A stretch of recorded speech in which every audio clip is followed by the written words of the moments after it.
Um, I don't know about you, but all those guys who love their jockeys must have some tiny testes because mine are giant. So when I cram into them, it's less jockeys and more jock hardships. So difficult. Oh my god! Hell yes. I have elephantitis. Genius. Oh, Captain, my Captain. You're a Robert god. Frost again. Woo! Yeah.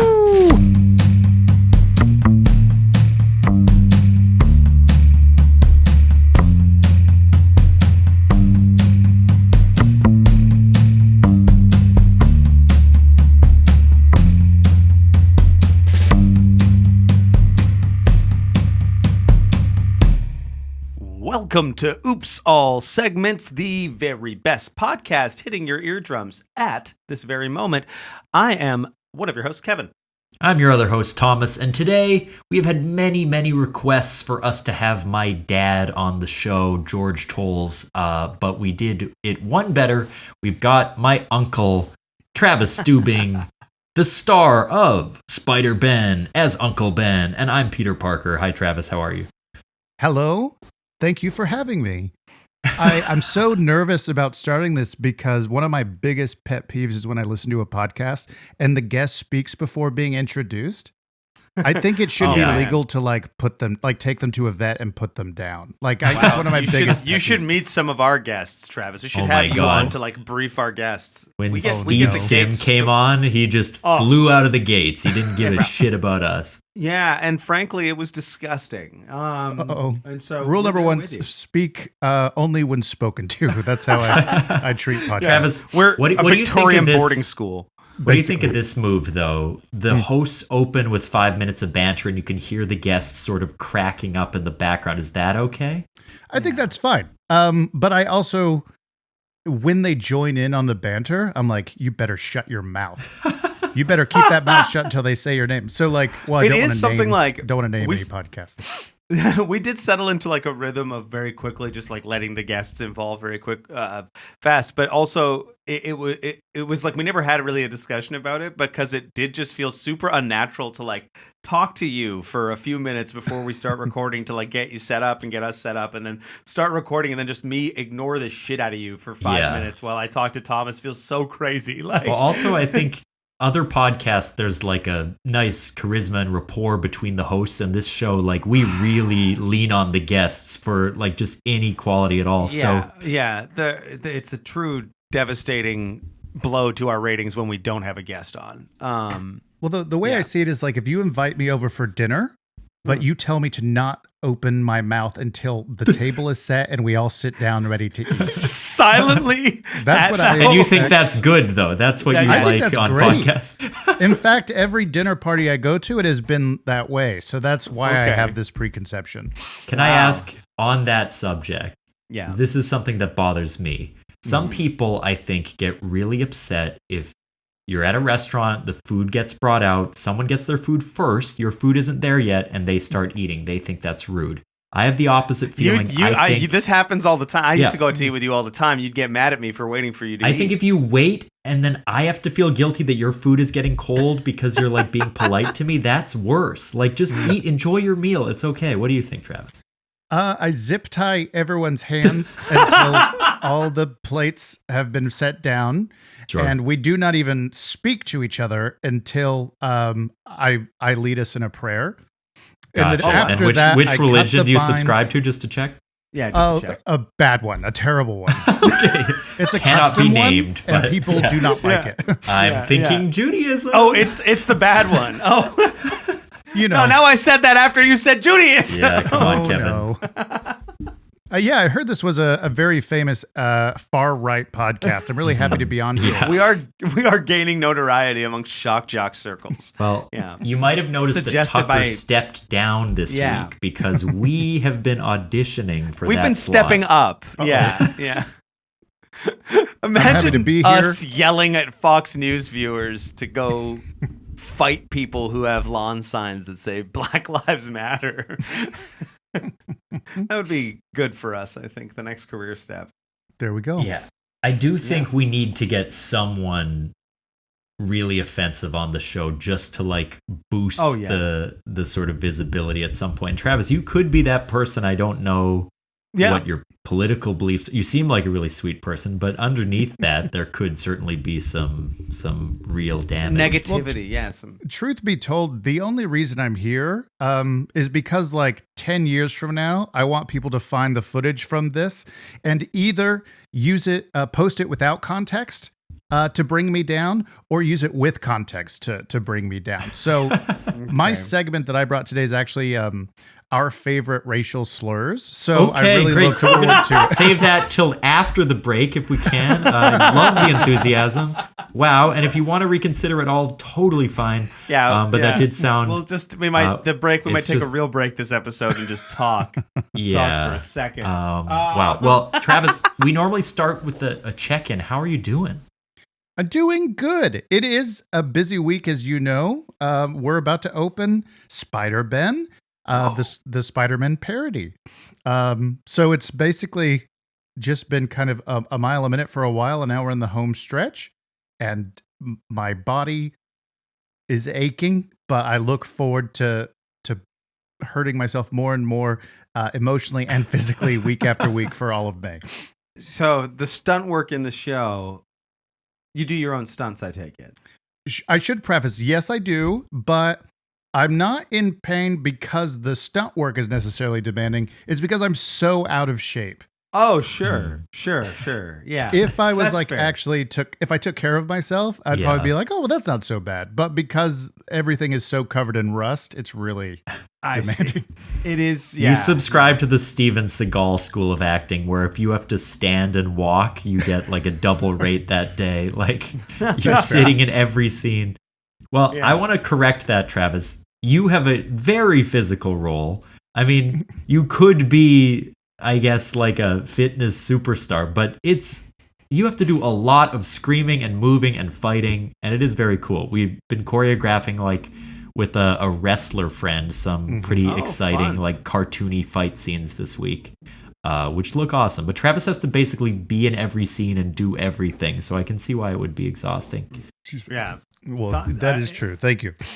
Listeners of the show will recall, if you've been listening to us regularly, that a number of weeks ago, Thomas was probably months ago now, was auditioning for Spider-Ben, and had mentioned that he'd auditioned for Peter Parker, and you told us a funny story on the audition about that, and so I was just kind of wondering if there was any like sort of development stories that you'd had initially, Travis, or anything's kind of early stages for you. I don't know anything about this project or process. I don't live in Chicago.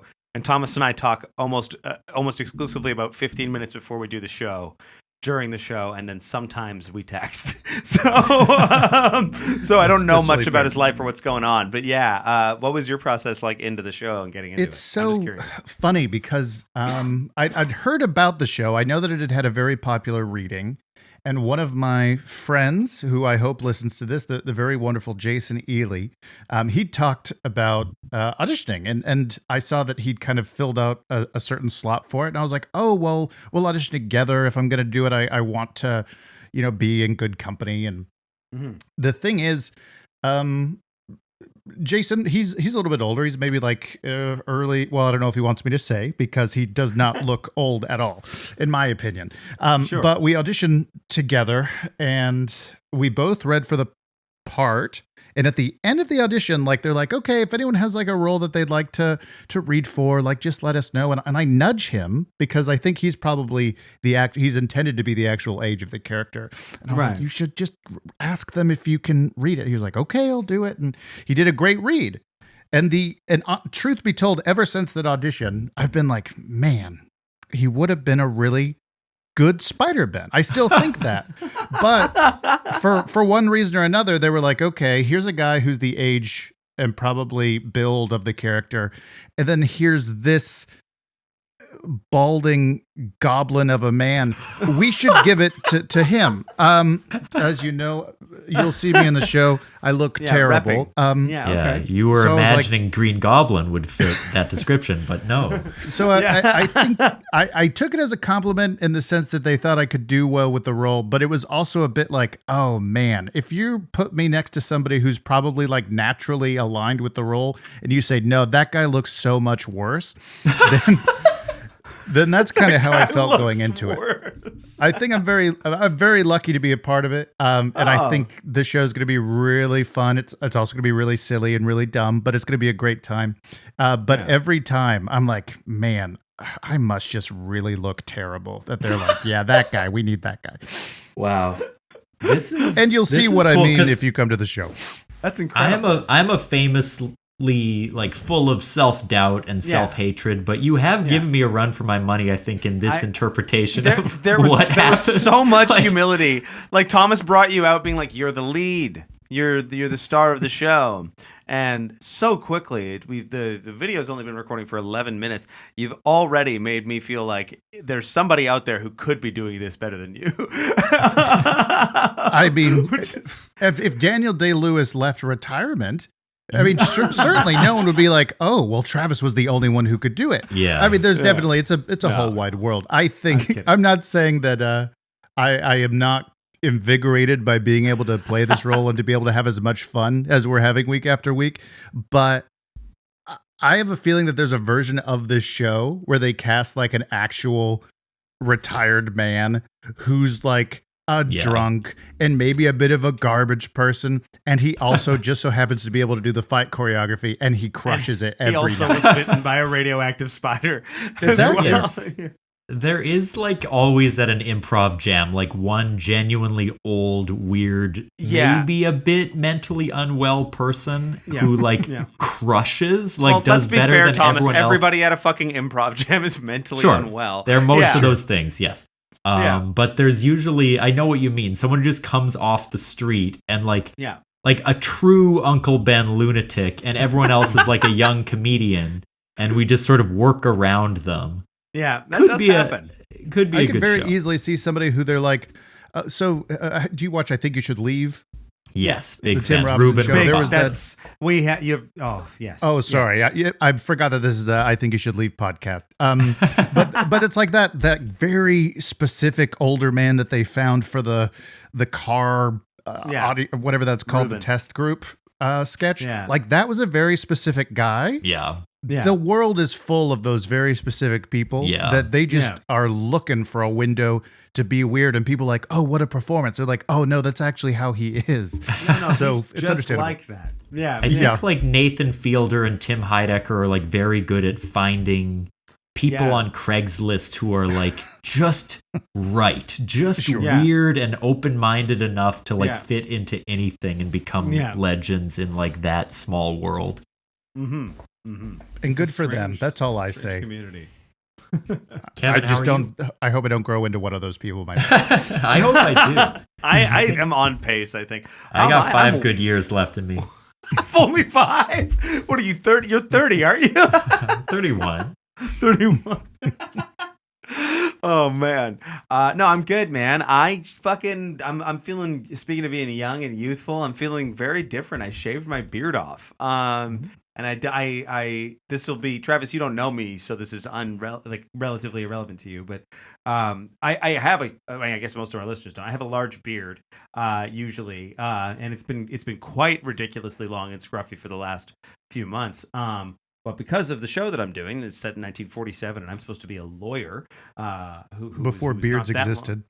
Yes, no one had a beard in 1947, but no lawyers in like middle America in 1947 who had recently been to war had a beard. So got rid of it. Right now I'm rocking a stash. I've never done that in my life proper. I tried to do like one in November many years ago when it was like peach fuzz, but this is like I really have a mustache. Which feels interesting and different. And yeah, that's how I'm doing. That's an update. It feels cool. I feel breezy. I feel young, dumb, and full of plum. Oh, I'm glad. I was worried about that last word, but then you said plum, which was fine. Yeah. I ate a lot of plums today. Uh-oh.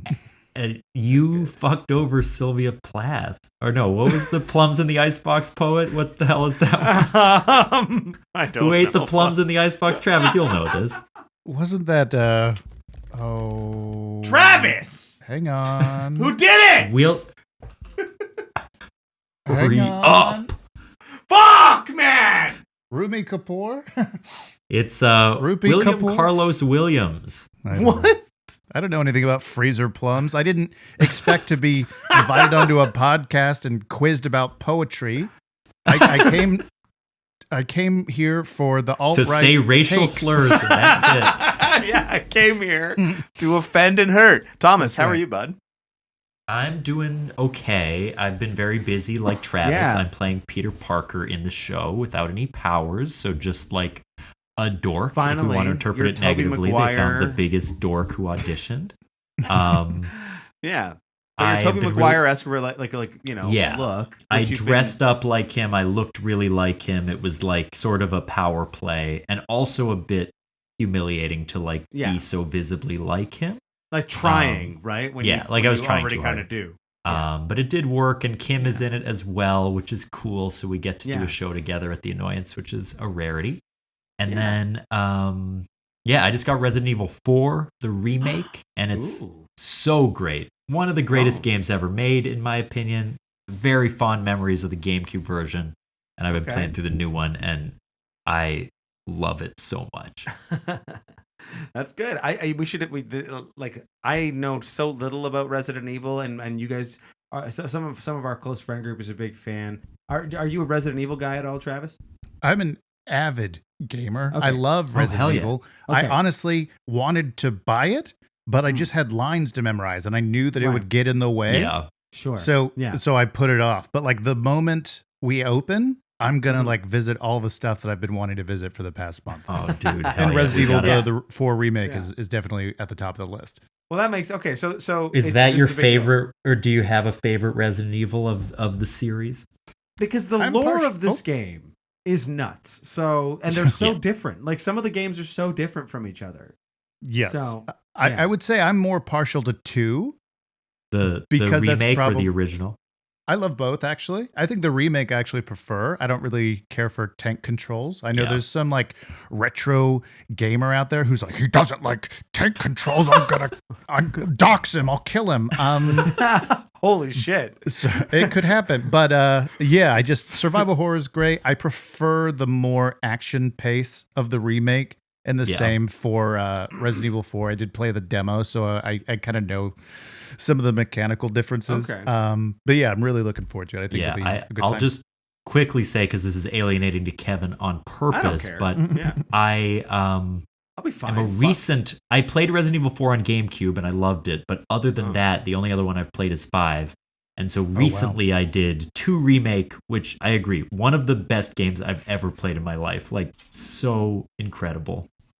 And then I even played the Resident Evil 1 Remake, which has the old style camera angles, and Kevin's gotten upset. But Is this a let's sign not- to talk into my microphone? Yeah, we agreed before the record that if we said mean stuff to Travis, it meant his audio wasn't coming in clear. So that's The what sign Kevin's that said fuck you sign. Yeah. that I held up. Um, Yeah. Anyway, Sorry. I'll just say Resident Evil 1 Remake, even though it came out for the GameCube and has weird controls, holds up amazing. A great game. I loved it. Yeah. Well, you see, here's the thing, Thomas. I because you guys all love Resident Evil so much, I once thought, oh, okay, maybe I'm really into like world building and like how the lore of everything kind of spills out. So I like to watch like videos that kind of quickly summarize or sometimes in a long form kind of talk about the lore of certain franchises that I don't understand or I'm not necessarily a huge fan of or only seen a little bit of. And I've seen some Resident Evil movies and played a few of the games back in the day, but I don't really recall. So I started watching this video. I got like 30 minutes in and was like this of like a 90-minute video. 30 minutes in, I was like, I have no fucking clue what's going on. There's so much crazy shit that happens in like the world of Yeah. Resident Evil in like the first 4 games that the world is just like, I'm like, this place is insane. Like, I'll say I've played the games. I also don't understand what's going on, but basically you're always in a house, then there's always a lab, and then there's like a company leaking a virus. That's like the That's story fair. every time. I mean, Luke did make me play a version of the game when I was going through a very bad breakup one summer, and he helped me out, and we were like, we would spend this we would hang out and play Resident Evil 6, I think, and the very first thing you do in that game is shoot the president in the head, which is incredible. Who right? was your ex at famously the the time? most ridiculous. My ex was President Joe Biden. Oh, it's Jover. Yeah, no. But I guess maybe we should dive into a segment, T. Do you want to spin that wheel, perhaps? We've been sort of spinning our wheels conversationally. It's time to spin the real wheel. Here we go. Woo!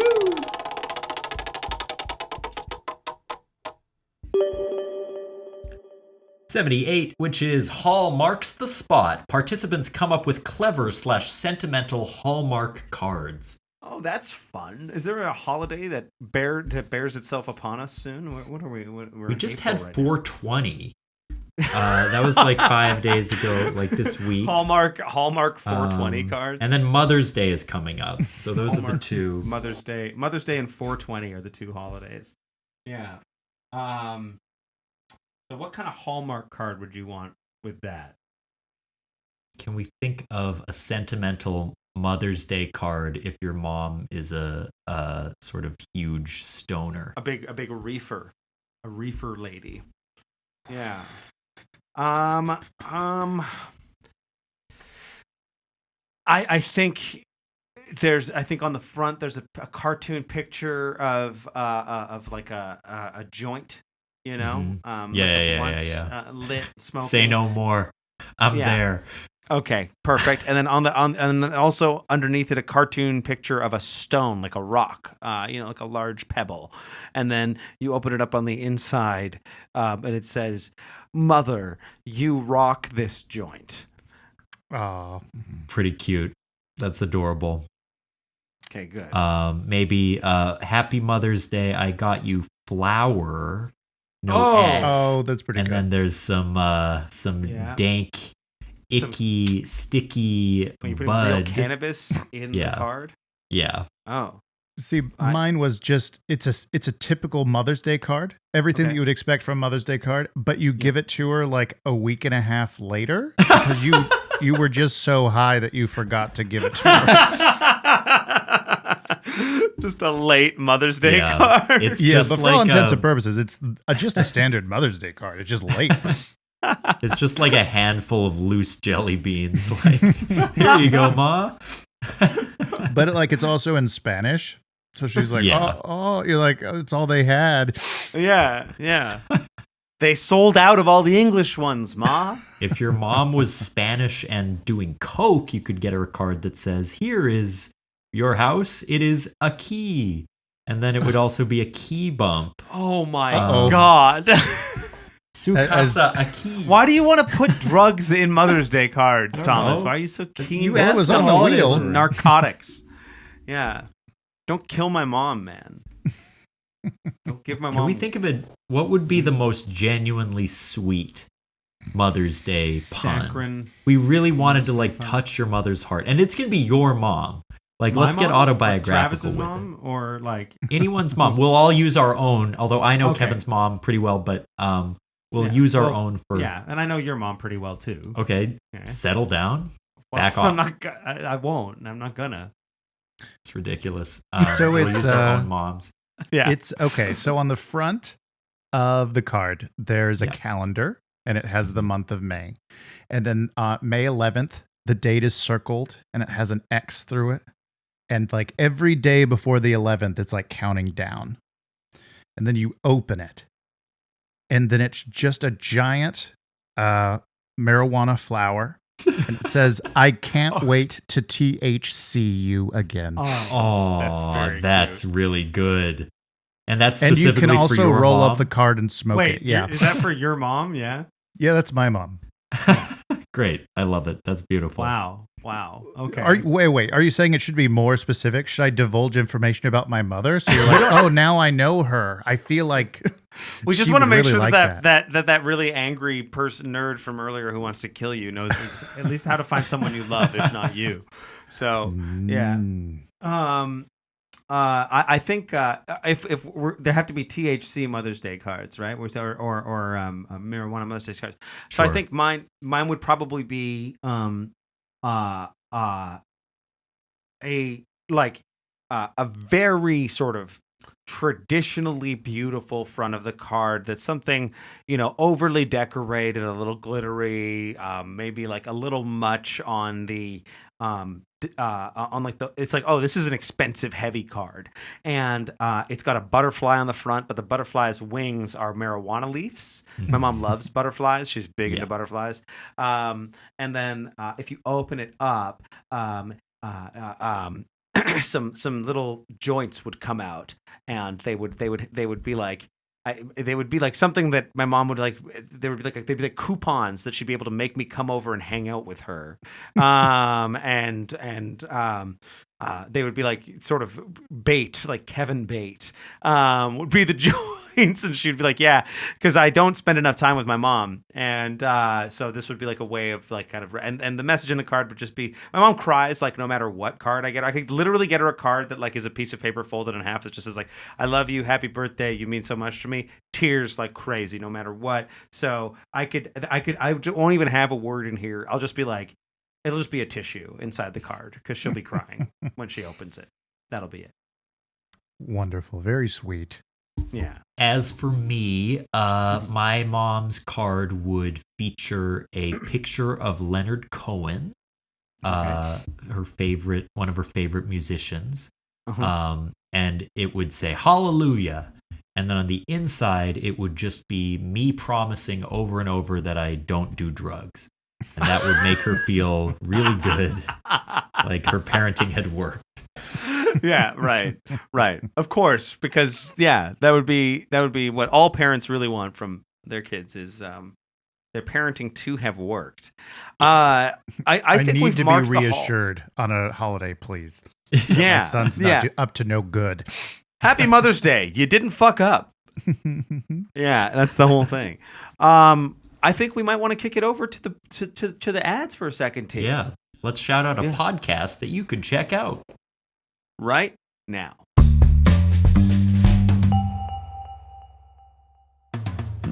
Do you smell that? It's Bullshit Alert, the podcast where we lie, cheat, steal, and sometimes, yes, sometimes, it's the truth. Think you can sniff it out? Join Stephen Carter, Danny Marshall, and Lily Moss each week where we invite new guests, new stories, and of course, new bullshit. Find Bullshit Alert on Apple Podcasts, Spotify, and wherever else you listen to podcasts.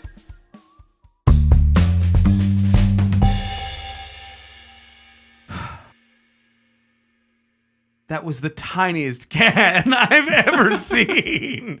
I'm sorry. We're back.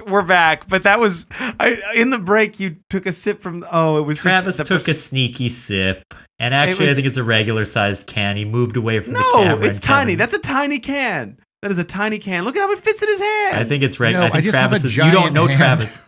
Yeah, Travis is is a huge man. I'm like an alien man. Oh. It makes no sense. I'm just stupid. Previous episode, I thought Ray was on the show drinking a massive bottle of Corona because of the perspective, and then it actually was a massive bottle of Corona. Yeah, you were so right. I don't fucking know what anything is. I don't know what drinks are. I've never seen a beverage in my life. Travis, do you have a segment for us? I do have a segment, and it's so funny because you recently had on Caleb George and Peter Corey from Hitchcock Tales. That's right. Spoiler alert, I'm the social media manager for Hitchcock Tales alongside them. So I got to see them do Spoiler their alert. Spoiler alert. And people walk out of Hitchcock Tales like, who the fuck manages the social media for that show? Please tell us. Hitchcock doesn't believe in twists, only suspense. So there's it's that angry nerd who's like, who does the Instagram posts for Hitchcock Tales? It's me. It's okay. Please don't dox them either. So basically on that particular segment, Peter had made the comment that it was crass, but you should enjoy it, because you'd had the songs. And I told Yeah. Thomas about it. He's like, "Well, I mean, you don't have to be crass or whatever." Well, I accidentally did it anyway. Is it the racial slurs?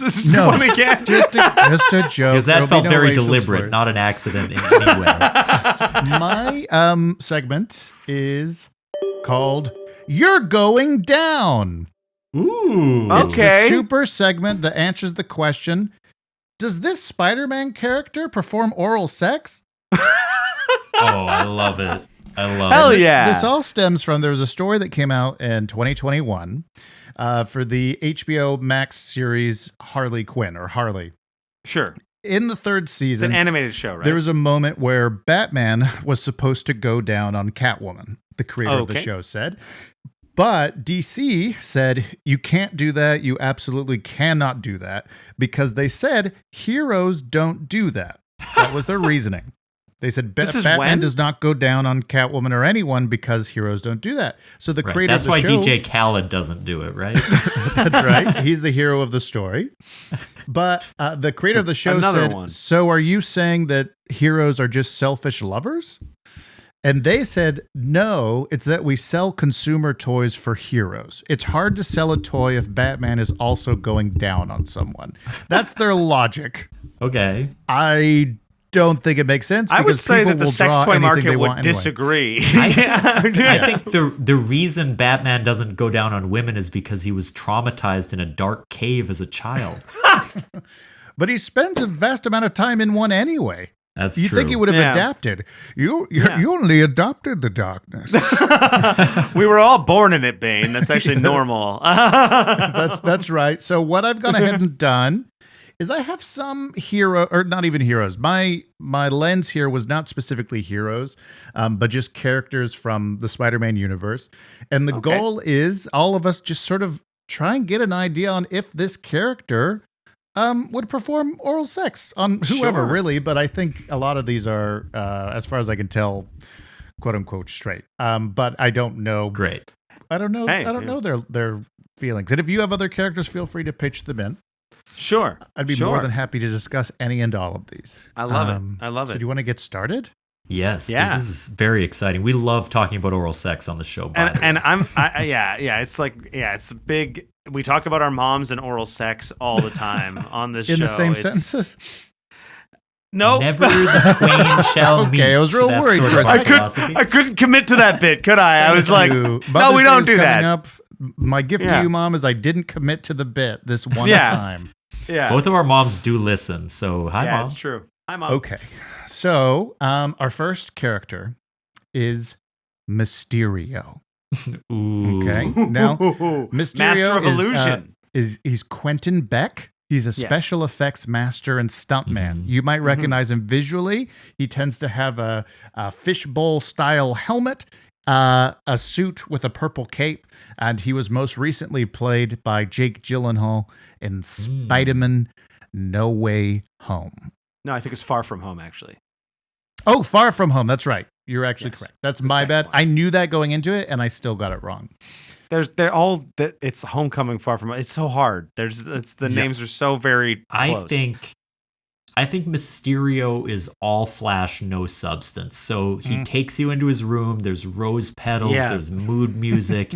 It's Yeah. all there's smoky. There's like neon signs giving yeah. that sign, even like the dry ice. Yeah, he gets the down tongue there. through the He, leg sign. he blows on it. He does the whole thing. But then he kisses your just, thighs, even. Yeah, And- then but he he's just not. does like one pump a missionary and he's done. Like Yeah. like in Spider-Man 2, the video game, when he gets all his health bars and then you hit him one time and he dies. I think that's a different video game than what I'm. Do you fuck in that game? Oh yeah. You're thinking of the Newgrounds Flash game, Oh, yes. the Mysterio Man. Yeah, I don't think Mysterio's. I don't think don't think Mysterio's so. down. No, I don't think think it's- he's gonna do it. I think I there's no believe- way you could convince me it's not just a bunch of flash and no Yeah. substance. I think you're Yeah. absolutely right. And Quentin also, Beck's not giving no pecs. down we're there. forgetting that with that fishbowl helmet, Oh yeah. that's a total part of the experience for him because it helps him to be able to navigate whatever illusion he's created. The Yeah. moment that comes off, they're like, wait, you're not Brad Pitt. And then he's like, oh. It's, And the then maybe idea. it comes in his Yeah, pants. I- I don't know. I think the truth is, Being he keeps the disappointed helmet about on Jake during Gyllenhaal. sex, so he yeah, can't yeah. do The helmet oral. stays on. He can't do oral. Exactly. Yeah. I think The that's helmet all stays valid. Who we got next? Let's get a little bit weirder. This one is the Lizard. If you don't know the Lizard, it's Dr. Kurt Connors. Yes. He was a former soldier of the U.S. Army, but his right arm was injured during combat. So now, while no longer part of the military, he's instead a research technologist. And what he's trying to do, or what he does, is he becomes obsessed with uncovering the secrets of reptilian limb regeneration because he wants his arm back. Along the way, he does some experimental serum, and it turns him into basically a big lizard in a lab coat. Yep, he's a big dinosaur man. He's a big dinosaur man. He's Most actually recently based- portrayed by Rhys Ifans, right? In the movies? In the Andrew Garfield ones, yes. Yeah, but then he was in No Way Home again, right? Because he came back and voiced the lizard again in No Way Home. Ooh, I don't remember. And they used footage from like the same death footage that he had in Amazing Spider-Man whatever #1. They used the same clip of his face in No Way Home. I just know there's an angry they don't have nerd enough right money. now fuming. Yeah, Fuming at their at They're their like, it's desk. not Rhys Ifans. But yes, I you don't- have something, Thomas. I don't know as much about the movies as Kevin, but I will say it was interesting. A couple of years ago, we got Dr. Fauci, our own lizard in a lab coat, who's spreading villainy all over the world. So thank you. Fiction is stranger than fact sometimes. I think the lizard, what that tongue do, absolutely goes down on people. Yeah. I mean, He's got a come forked on. tongue. He's going. It's like the lizard venom. They just they're gonna use what they've got, right? Yeah. Here's my point of concern. I think Kurt Connors, as a man with a lizard tongue, would be more than willing. Mm-hmm. However, now that he's become lizard, does he crave cloaca? Mm. And if he does, or if he's horrified by it, things are going to get weird because a cloaca that's where waste comes from. That's where all the waste comes from. That's also where all of their mating happens, right? So it's either like he's a freak and he's like, I don't care what comes out of there. I'm going to do what I got to do because I want you to have a good time. Or he's so horrified at the thought because his human brain is like, I can't do this. I'm not a Gen Zer. I don't eat ass, as I guess Gen Z tends to do. Gen Zers do love to eat ass, but that's what I've heard. I don't know why I said that with authority, like I fucking know. That By the sounded way, so I've gross. checked. Yeah, they're into it. Yeah. But this man is comfortable with like scales all over his face and body. He's comfortable getting nasty. I think he doesn't care. I think he's just in there I like think he swimwear. makes the cloaca quaca. Let's just say no. that. No, I'm really glad that I was on today. what's the ache in cloaca? I also don't remember if he spends a lot of time in the sewer or not, or if I'm confusing him with like 5 other characters that spend a lot of sewer. So I could easily see him adapting to a wasty environment and just going with the flow, so to speak. Sure. Yeah, Okay. totally. All right, what's next? Who's Swinging next? back to something a little bit more human. Was that a pun? Oh yeah. Web slinging back. This one is J. Jonah Jameson. Oh. Typically depicted as the publisher or editor-in-chief of the Daily Bugle. You may know him for shouting, wanting pictures of Spider-Man, as well as having a sick mustache. Much like Damn. Kevin and Travis. That's right. I think he denies it up and down, but behind closed doors, he's a sensual lover. Yeah. We know that he has a daughter. I think he has children. And you then, because you can't get someone pregnant without oral sex. Well, right? no. I'm saying we know that he is at least busy behind closed doors. Sure. And I think, and also Neftali Morales, he's in the show with us. He plays J. Jonah Jameson. He knows some of the deeper cuts, such as J. Jonah Jameson having a werewolf son. That's something I didn't know, but apparently that's a thing that happened. Okay. My thing is, and and his studying of the character work. Do you think he would have you asked him about whether or not does he? Yeah. You know what? I did not. I don't mean him personally.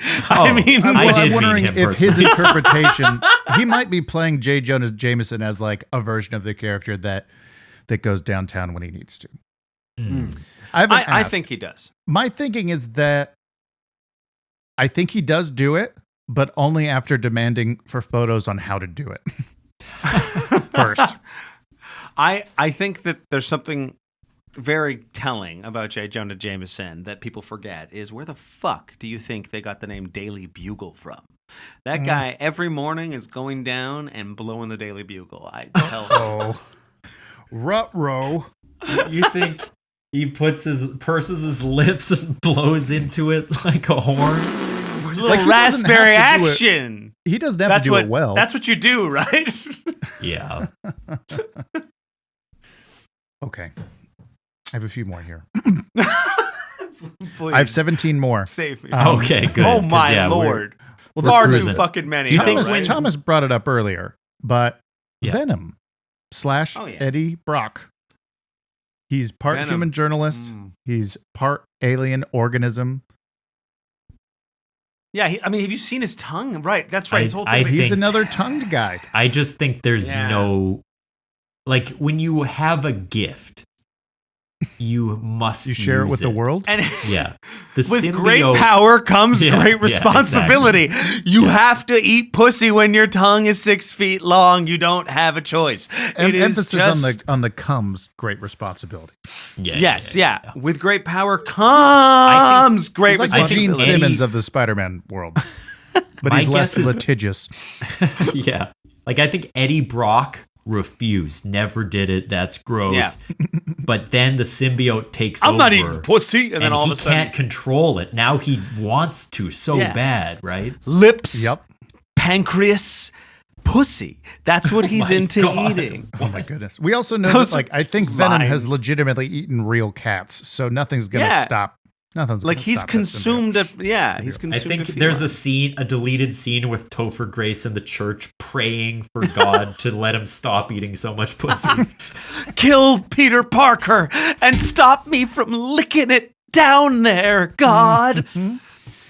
This other one that we've got, this one might be a little too easy. Morbius, the living vampire. Ooh. It's Morbin time. Most recently, here, I'll give what I came up with here. Yep. I think it's twofold. I think Morbius, the living vampire, would do it if you're menstruating. Let's do the next one, maybe. Let's move on to the next one here. I don't think Jared Leto would. That's all Leto would, I'm saying. Yeah, Jared Leto would send a used condom in the mail to a co-star, but I think unless he was preparing for a role where the character did, otherwise he would not. No, yeah, exactly. But I do think you answered that one, Travis. I'd rather not get involved. I really underestimated what sort of show this was, or overestimated maybe. Yeah, no, sir. Bit of both. You're honestly just not. It's already blue, so we don't have anywhere to take it. We're just we're in the blue with you, bluing it up. We're all going down right now. Oh no! This other one is a complicated one. Good. Because it's a headspace I've been living in for the past month, but it's Uncle Ben. Whoa. Spider-Man's caveat to his I'm sure there's a better literary name for this, but the character by which he sort of moves through, and becomes.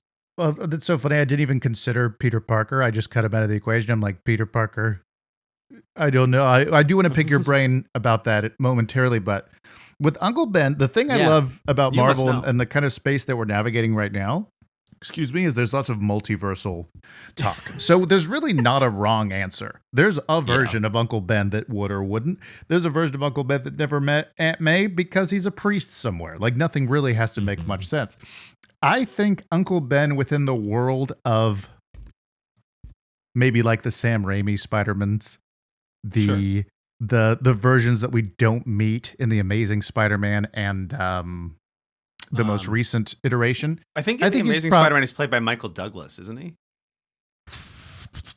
I know way too much. I know about that the they Spider-Man do focus on him, I movies, think, for a bit in the second one and maybe at the end of a part of the first one. I know he does exist. I couldn't tell you much about him. I don't know if that one would. If that version of Uncle Ben does. Buttoned down. Exactly. He came from a different time. I think he's pretty probably straight to the point, no business. Probably missionary or and just well, okay. Kind of in and out. Counterpoint. I think you might be skewed a bit because your version of Uncle Ben definitely doesn't in the show. There's just no way. Unless you disagree. Maybe that's what I'm wrestling with. And I don't want to spoil anything. This is all your character. Just your as character a note, notebook. My girlfriend plays Aunt May, so watch what you fucking say. Sure. There is, that controversial scene in Act 2 where I go down on your partner. Yeah. It's very strange. You strange. insisted it be unsimulated. It was, I didn't expect the annoyance to go along with it, but then in hindsight, it makes sense that they did. Yeah. But yeah. Well, after meeting Thomas, they said, okay. Talk about splatter. Oh, no. But yeah, I'm of the same mind. I don't think so. I think no matter, even though this I think maybe the version from the show does, if he's been drinking. I see. Yeah, I see. I think the Sam Raimi one, they don't have children of their own, which makes me think he's shooting blanks, but they gotta get freaky in there. They gotta spice it up. They gotta make it feel a bit special. I mean, they've been together for a long time, right? And Aunt May seemed like a dedicated woman, and they seemed like they had a good relationship. They seemed like the both of them wanted to make each other happy. And I also think that there's probably no other. Again, I mean, he's the one who said, "With great power comes great responsibility." Mm-hmm. He means, give out those mustache rides, Peter, is what he's trying to say. Sure. Yeah. Yeah. Give them out because I do not. Thighs. Yeah. Yeah. I wonder, I don't know their history, the history of Uncle Ben and Aunt May. And I don't know if they're like high school sweethearts where they've spent literally their entire lives together and only with each other, or if they did have a bit of a wild phase. Or, if Uncle Ben got back from the war and was like, "You're the only woman for me. I did some dockside things I'd prefer not to do again." It's hard to tell. Maybe Uncle Ben used to go down back overseas when he was serving. And now he's back and he's like, "I serve no longer.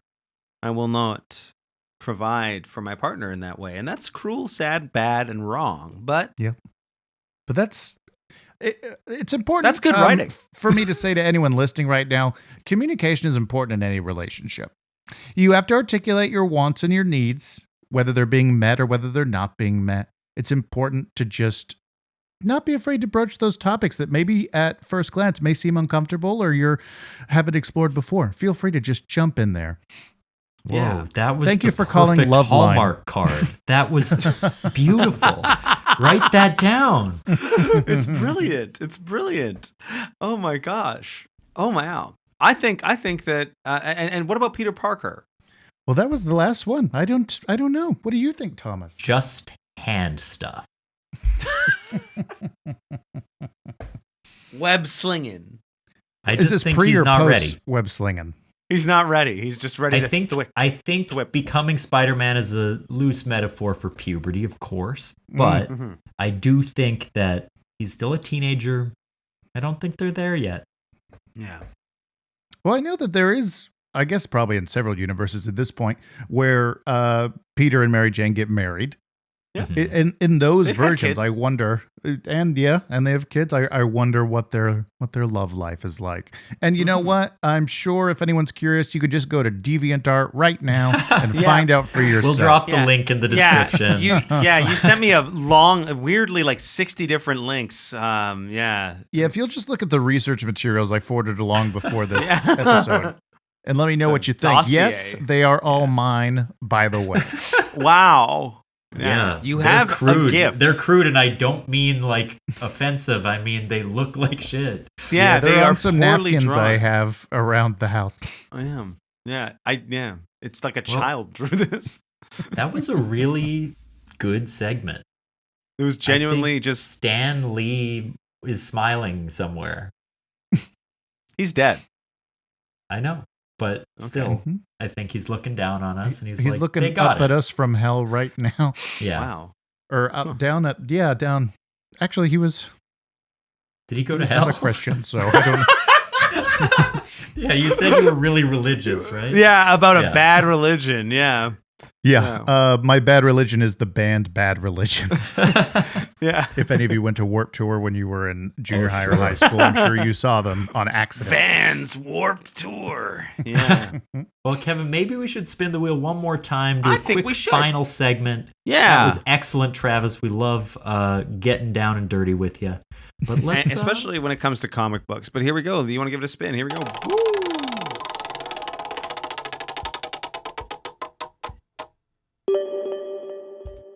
we have got 64, which is Stand Up For Yourself. Participants will get a random suggestion and try to each deliver a joke about it. Oh, like stand-up comedy. Oh, okay. I don't. Yeah. God, some of these that we wrote, I just. I think Sorry, it's kind quick of like question. that How many do you 101 have? game. We have 100 that we rotate, so each time we Okay, use okay. one, we'll toss in a Yeah. new one. Stand Yeah. up for yourself. Okay.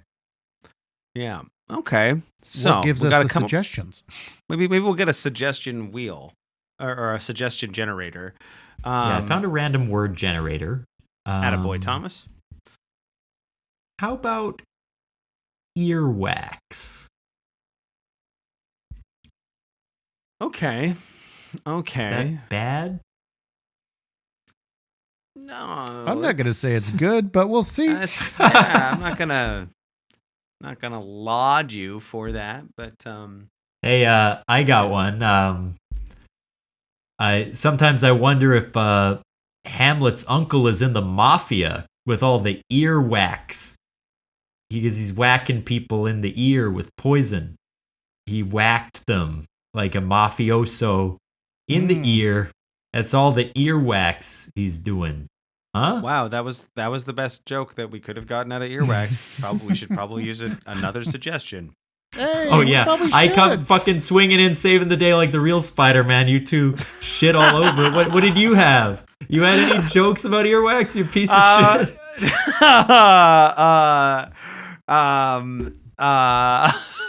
Even made a literary reference. You fucking charlatan.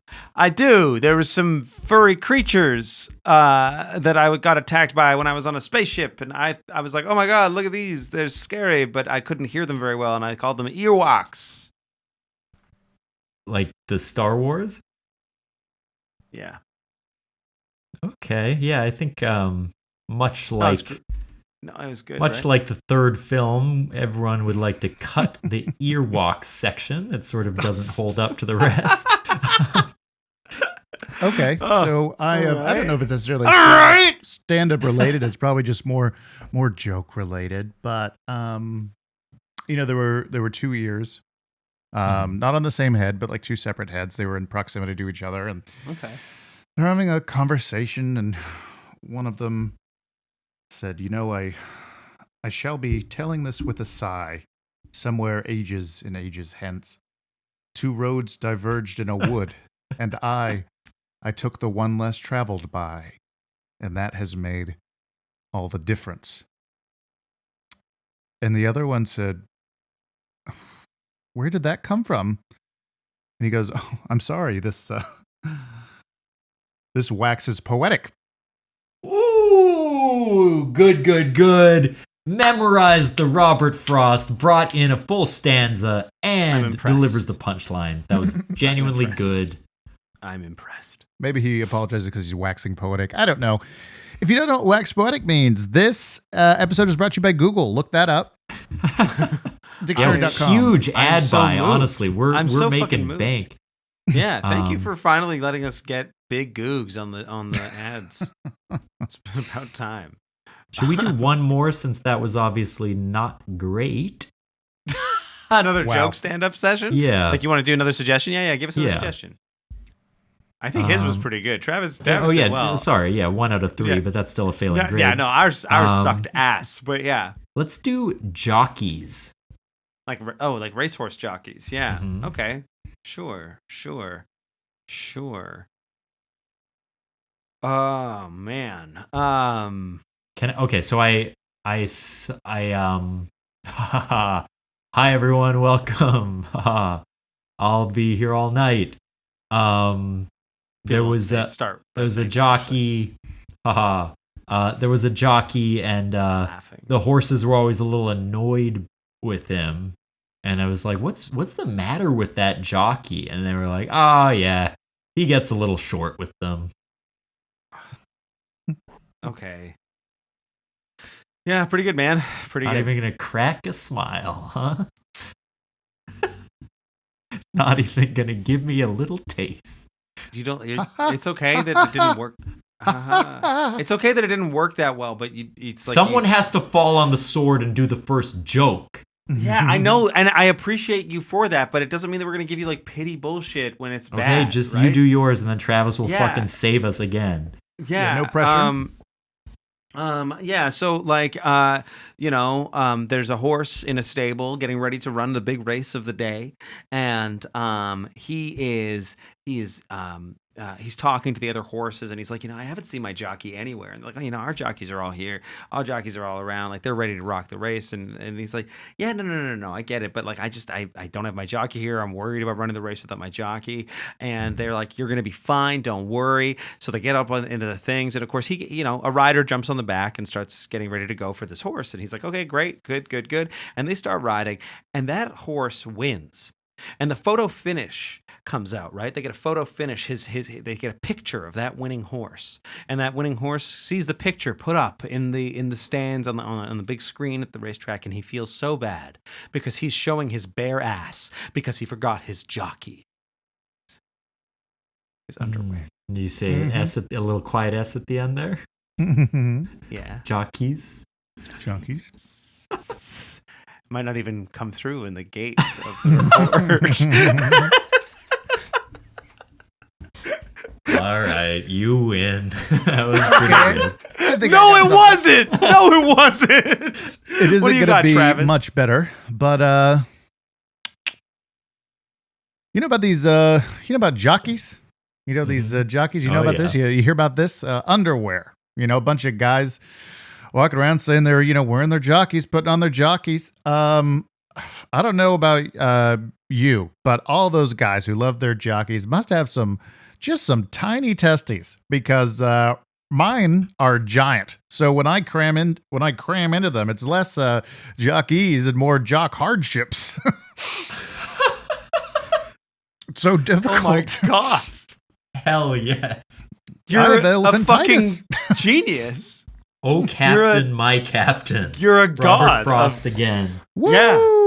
I thought the about first this? thing Heard you about said was going to be the most poetic thing I'd ever heard on the show, but then you said, what did you say? It wasn't jockeys, it was jock hardships? Yeah, it's not jock easy, it's jock hard. When I toss them on, I call them nerdies, because not exactly a sportsman. There we go. I'm blown away, and like Venom's friends. Thank you, Travis, for that incredible segment. I know that the folks at home need to hear some information from you. They need to hear about Spider-Ben, what's happening with it, where they can find tickets, and where they can see it. Let me just say, when this comes out, Spider-Ben will have just opened. So we'll just have had our opening, and then there's 3 more shows on Saturdays at 8 at The Annoyance the next 3 weeks. If you're in Chicago. Well, you basically said it all there, Thomas. So Spider-Ben is playing at the Annoyance Theater in Chicago. It's opening on April 29th, which is a Saturday at 8 p.m. It's going to be running on Saturdays at 8 at the Annoyance through the end of May. It stars the very lovely Thomas Tolles. It stars myself. It stars a whole cast of super talented people who are dedicating a lot of time and energy towards something that's very fun, but also a little silly and out there. It's very Looney Tunes. People have kind of asked, like, oh, what can we expect? And I would say parts of it are very cartoony. Other parts of it are, best described as Samuel Beckett. It's just so beautiful. Do you think there's a chance I could kind of be in this show just because I'm on this show? No, I don't think so. Just because we're so late in the rehearsal process, but it's right. Cool but if that I you made it out there, I could jump on a plane. I don't think there's any space for you. I think we could probably do one of those like Easter eggs where if we just print a photo of you and like we just put it on top of like a prop or something or a fake newspaper, it'll be like for the viewer that is really paying attention, will be like, holy shit, is that the other people host? Who like this shows and if you go to see Spider-Ben, look for a picture of me in the background. I need pictures of Kevin. Perfect. That's it. Don't say anything else. That's the end. Bye. That was so Bye. Bye. We didn't do any of our own plugs at the end, just to end the show. Yeah. Oh, and sorry, I also did want to reiterate the Peter, Corey, and Caleb George talking about the Hitch Cocktails 10-year celebration weekend, which is also coming to the Annoyance the weekend of May 20th and 21st, I believe. Look at theannoyance.com and, come celebrate the 10-year with all of us. Because, just a reminder, I'm their social media manager. No spoilers. Nerd shaking isn't getting mad. Check the link in the description if you want to submit segments for us. Yeah, go ahead, T. Plug our shows. Kevin is doing a production of All My Sons in Winnipeg. You can find links for that in the description. It's coming to the Rachel Brown Theater. It's going to be incredible. And I am opening a new show for Drunk Shakespeare called Drunk Debates. We've had one weekend of shows. Those are going to run for about 6 or 8 weeks. So come check us out. It's a brand new show, and I'm in it. That sounds great. And you said it was very, very, very, very, very fun when you opened. So that's right. I'm excited to see what comes next. Folks, if you enjoyed that, check us out, submit segments. We'll be back next week with other people saying other shit. Thank you, Travis, for spinning the wheel with us, and we'll see you next time. And maybe close with just your favorite racial slur. Uh-oh.